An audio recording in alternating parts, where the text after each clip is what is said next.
Aujourd'hui, ça ne va pas être un cours comme les autres. On va faire les choses beaucoup plus simplement. Vous prenez pas de cahier, vous prenez pas de notes, on va pas forcément aller dans les maths. Je vais juste vous raconter une histoire. Histoire de comment est-ce qu'on fait de la physique et puis faire un petit peu clore le cours de mécanique. Alors, je vous ai dit la dernière fois qu'on parlait des moments d'inertie. Je vais rapidement revenir dessus. Je vous avais dit qu'un moment d'inertie, hop, on l'appelait I0 et qu'il était sous forme de tenseur, c'est-à-dire, hop, une matrice définie comme ça. Et puis, je vous ai dit qu'il fallait faire une intégrale particulière pour trouver les valeurs ix, y, iz. Alors, ce qu'il faut comprendre, c'est que ici, cette matrice, elle est diagonale uniquement dans un certain cas particulier. C'est quand vous faites en sorte que vos axes x, y, z soient les axes principaux de votre objet. Ça, vous aurez peut-être l'occasion de le rencontrer en exercice, mais c'est pas très important. Ce sur quoi je m'étais arrêté la semaine dernière, c'était I delta. Alors, delta étant l'axe par rapport auquel on s'intéresse. Donc la valeur ix, y ou iz, je l'appelle ici I delta, va être définie comme la triple intégrale de d, qui est une distance au carré, qui représente la distance entre un point P et puis l'axe delta, fois ρ, qui est la masse volumique différentielle du volume.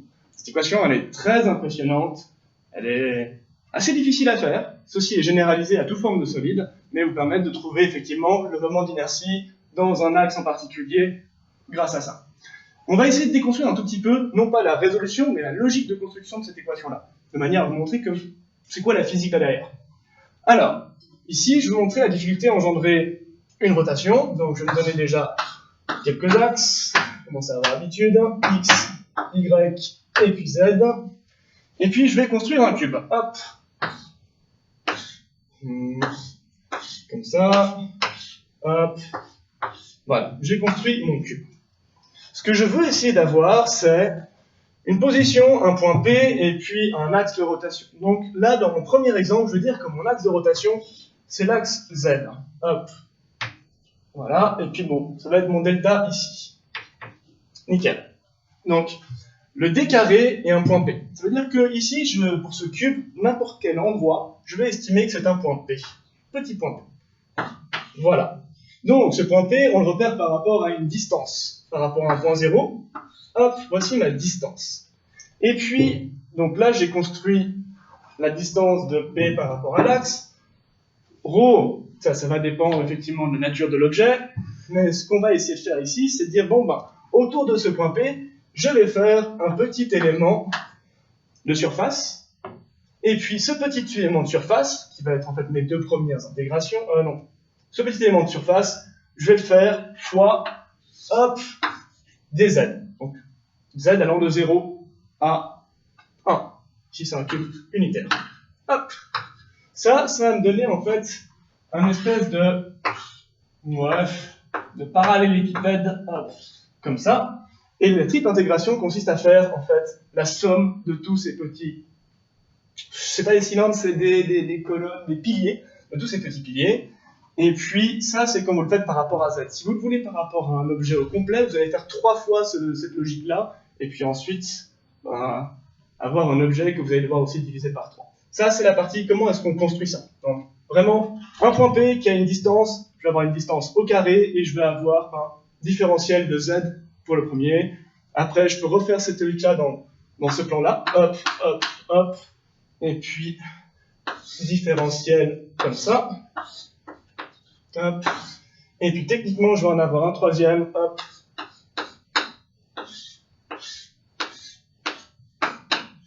Voilà. Donc, vous faites 3 fois cette logique-là entière. C'est pas très joli. Mais par contre, ce que vous avez là, c'est vraiment les répartitions des masses disposées par rapport à un certain point. Et ça va vous donner à quel point il est difficile d'engendrer une rotation dans un axe ou dans un autre. Ça, c'est pour la logique générale. Vous verrez en maths comment résoudre mathématiquement ces équations-là. Elles sont quand même vachement compliquées.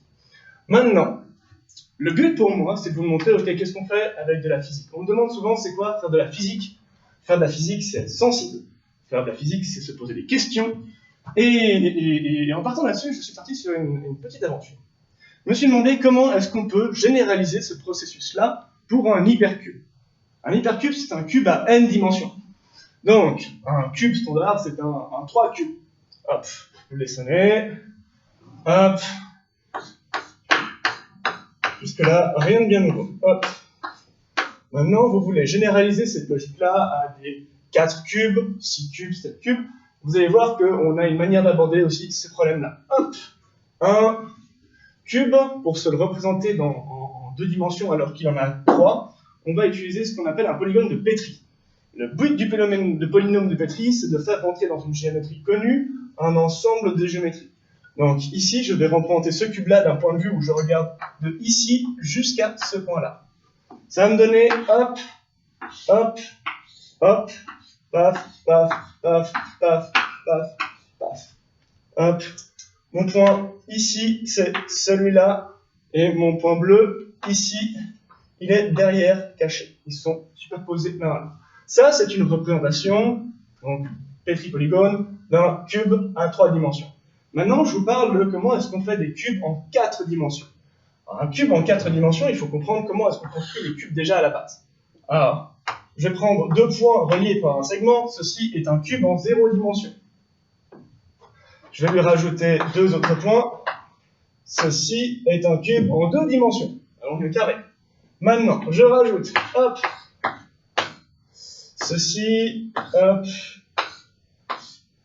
voici un cube, c'est pas très joli, mais en 3 dimensions. Maintenant, je fais la même chose pour la 4e dimension. Hop, alors je m'approche.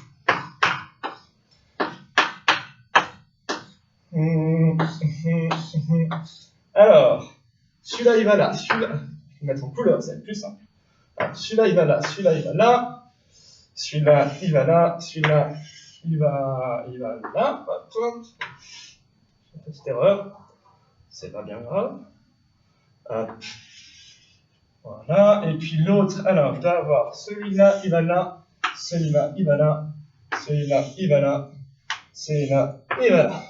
C'est pas très joli comme ça, mais c'est bien la figure d'un hypercube en suivant la même logique. Maintenant, comme on ne peut pas vraiment le voir comme ça, bon, on va se le représenter avec un polygone de Petri.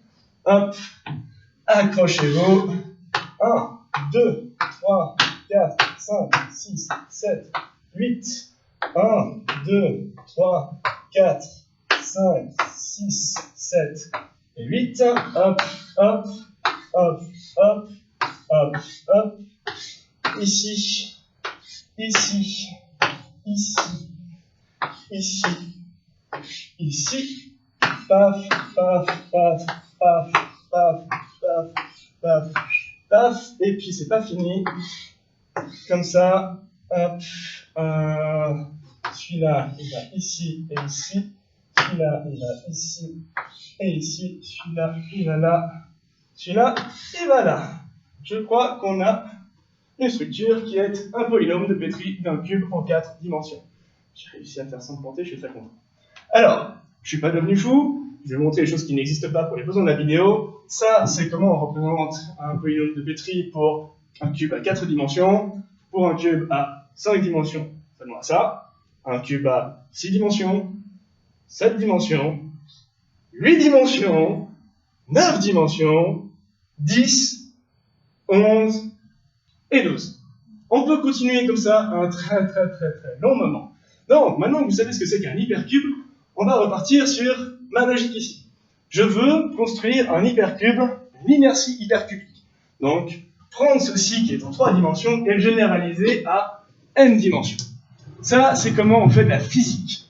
Alors, je suis parti en me disant que I delta, pour un cube en n dimensions, ça va être la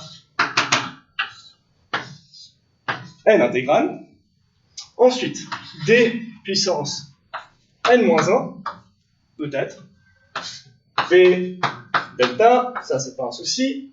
Rho n d v n. Alors, je ne peux pas poser ça sans expliquer un petit peu ce que j'ai mis dedans. Ah. En essayant de généraliser à n dimensions, ma distance qui avant était au carré, elle était au carré par rapport à 3 dimensions, du coup je l'ai mis en n-1 dimension. Pas dit que ce soit juste, je vais vous expliquer après. Par contre, ici mon ρ, c'est la masse volumique. La seule chose dont je suis certain, c'est que ma masse volumique, si je commence à être en 4 dimensions, il faut qu'elle change. Donc rho n, au lieu d'être en kilogrammes par mètre cube en 3 dimensions, ben elle va être en kilogrammes par mètre puissance n. Ça, c'est pour que ce soit cohérent. Deuxième étape, le volume n. Donc le n volume, ben, lui, il est en mètre puissance n. Hop, donc j'ai déjà simplifié un peu mes unités. Ce qui fait qu'ici, j'ai un kilogramme divisé par des mètres puissance n, ici j'ai des mètres puissance n. Donc cette partie-là va me laisser que des kilogrammes. Donc là, je suis juste. Maintenant, je suis allé plus loin parce que la physique, quand on fait un truc tout seul, c'est le meilleur moyen de se planter. Alors, l'autre soir, j'étais avec mon ami Jean et mon ami Lucas, avec sauciflon, fronton, un petit vin blanc, et puis je leur dis « Hey les gars, j'ai cette équation, comment est-ce que c'est juste ou pas ?» Alors j'ai mon ami Lucas qui est à moitié bichou à table qui me dit « Attends, je t'explique. » Prends un petit truc, il gribouille des trucs. Je n'ai pas trop compris ce qu'il m'a expliqué. Puis après, Jean très calme nous a regardé en disant « C'est faux. » Ah, ok, merci, explique-toi. Oui, fais attention, les unités, il faut vraiment que tu regardes les unités, parce que des fois, quand tu fais des triples intégrales comme ça, le volume, dont le D quelque chose, les unités comptent, des fois elles ne comptent pas, donc fais gaffe à ça. J'étais bon, j'ai déjà un peu avancé, mais pas des masses. Du coup, j'ai fait une troisième chose, le lendemain, c'est que j'ai appelé mon très cher ami Dr Brechet, juste avant un cours, je lui dis, j'aimerais faire ça pour ma prochaine vidéo. Comment est-ce qu'on évalue les unités d'une inertie pour un hypercube? Alors bizarrement, en l'espace de 10 secondes au téléphone, il a compris. Et puis il m'a expliqué que pour lui, les unités, si on devait changer ça, elles devaient quand même rester cohérentes et que ça devait rester donc des kilogrammes fois des mètres carrés. Ce qui fait que si on a un hypercube, on devait garder des kilogrammes par mètre carré, ce qui impliquerait que n-1, il faut que ça reste 2. Moi, je suis pas tout à fait d'accord. Et pour moi, j'hésite parce que une partie de moi me dit que ça devrait être des kilogrammes par mètre puissance n-1. Dans le sens où, quand on veut faire une rotation d'un hypercube autour d'un axe supplémentaire, il va y avoir des consommations d'énergie, il va y avoir des règles qui doivent arriver, et le but, c'est pas de revenir à l'inertie pure et dure en kilogrammes par mètre carré, le but est d'en avoir une inertie qui s'adapte aussi au nombre de dimensions. D'où le fait que je parle là-dessus. Ça, c'est l'état de l'art actuel. Donc, Dr Brechet m'a aussi dit, Indiana va regarder les cours de cosmologie, ce genre de logique-là, ça rentre dans l'évaluation de la courbure de l'univers, tu trouveras peut-être des réponses là-dedans. Ok, pourquoi pas. La leçon que j'ai pour l'instant, c'est essayer de voir est-ce que je peux aller plus loin, est-ce que ça sert à quelque chose ou pas, ça, c'est pas forcément le souci. Il y a un vrai plaisir à essayer de pouvoir manipuler les éléments et voir comment est-ce qu'on peut se les approprier pour comprendre un peu mieux ce monde-là. Puis là, vous allez me dire, mais Narvalo, t'es gentil, nous on est en info, les hypercubes, enfin on prenait tous les jours. Et j'attends quelqu'un qui devrait me dire ça, mais personne ne va me dire ça. Du coup, je vais vous expliquer pourquoi, en tant qu'info, vous en voyez quasiment tous les jours. Hop, voici, hop, du code. Hop, et range 4. Donc, ceci est un premier tableau. 0, 1, 2, 3. Ensuite, for J in range 4. Ok. Alors là, je viens de rajouter ceci. Hop. C'est pas trop mal. Donc, 1, 2, 3. Ensuite, je vais rajouter un for K in range 4. Hop là. Je pense que vous avez tous compris la logique. Hop. Voilà. Hop. Hop. Voilà. Donc là, vous avez fait un cube. Maintenant, la dernière partie. For L in range 4. Hop. Ce cube-là. Hop. Vous en faites une copie à côté. Ceci, mesdames et messieurs, est la structure d'un hypercube que vous allez rencontrer très souvent. C'est bête, mais vous allez être amené à manipuler ce genre de choses et se poser des questions sur comment ça fonctionne dans la vraie vie, est-ce que ça a une véritable pertinence, quelles sont les unités, c'est ça qui est important. L'histoire que je veux que vous reteniez, la dernière leçon que je peux vous donner, c'est que ceci, j'y serais jamais arrivé tout seul. Pour arriver à ça, je suis allé demander à mon pote qui est en photonique, je suis allé demander à un autre pote qui est en computational science, et finalement, je suis allé demander à un professeur qui est en cosmologie. Tout ça pour pouvoir arriver à un début d'hypothèse. C'est ça la physique. Si vous êtes ici, prenez le temps de rencontrer les gens, prenez le temps d'avoir des amis, parce que c'est eux qui seront beaucoup plus importants que tous les diplômes que vous pourrez avoir ici.